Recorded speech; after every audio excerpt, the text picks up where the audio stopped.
কোনো নাগরিকের বাক স্বাধীনতা হরণ করা হয় না। অথচ এই সুপ্রিম কোর্টের হাইকোর্ট বিভাগের একাধিক বিচারপতি বিএনপির ভারপ্রাপ্ত চেয়ারম্যান জনাব তারেক রহমানের যে কোনো ধরনের বক্তব্য মিডিয়ায় প্রচারের উপর নিষেধাজ্ঞা আরোপ করেছিলেন। বিচারপতি এই বিচারপতি কতটা নির্লজ্জ না হলে আদালতের ইজলাসে নিজে একটি দলের দলীয় প্রধানের প্রকৃতি স্থাপন করে তার সংবাদ মাধ্যমে প্রকাশ করেছিলেন। অতীতে সুপ্রিম কোর্টের ইজলাসে ভাঙচুর, প্রধান বিচারপতির দরজায় লাথি মেরেছে এমন নির্লজ্জ দলীয় ক্যাডার ও বিচারপতি হিসাবে বহাল রয়েছেন। এটা খুবই দুর্ভাগ্যজনক। আমাদের ভাবতে অবাক লাগে, দেশের জনপ্রিয় রাষ্ট্রপ্রধান এবং স্বাধীনতার মহান ঘোষক শহীদ রাষ্ট্রপতি জিয়াউর রহমানকে ডাকাত দলের প্রধান হিসাবে আখ্যাদানকারী বিচারপতিও বিচার কার্যে এখনো নিযুক্ত রয়েছে।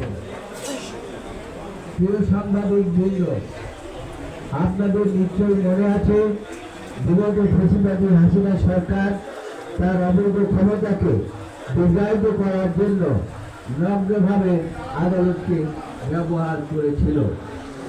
উচ্চ আদালত এবং অধস্থ আদালতের বিচারকদের নির্লিপ্ত প্রত্যক্ষ সহযোগিতায় এই দায় এড়াতে পারেন না। সারা দেশে হাজার হাজার বিরোধী দলীয় নেতাকর্মী ও সাধারণ নাগরিককে মিথ্যা মামলায় আটক আদেশ প্রদান এবং রিমান্ডে নিয়ে নির্যাতনের আদেশ প্রদান, এমনকি আইন শৃঙ্খলা রক্ষাকারী বাহিনীর গুম খুনের সহযোগিতা হিসাবেও নির্লজ্জ আদেশ প্রদান করেছেন অধস্থ আদালতের কিছু উচ্চাভিলাষী বিচারক। তাদের অধিকাংশের বিরুদ্ধে ঘুষ, দুর্নীতি, সুনির্দিষ্ট অভিযোগ রয়েছে। এ সকল দলবাদ বিচারকরা বেছে বেছে বিএনপি নেতা কর্মীদের বিরুদ্ধে দায়েরকৃত মিথ্যা ও হয়রানিমূলক মামলা কোনো রকম সাক্ষ্য প্রমাণ বেছে রেখেই অথবা পাতানো সাক্ষ্য দেখে আদালতের নির্ধারিত সময়ের পরে রাতের বেলায় মোমবাতি জ্বালিয়ে তথাকথিত বিচারের নামে মিথ্যা মামলা সাজা প্রদান করেছেন।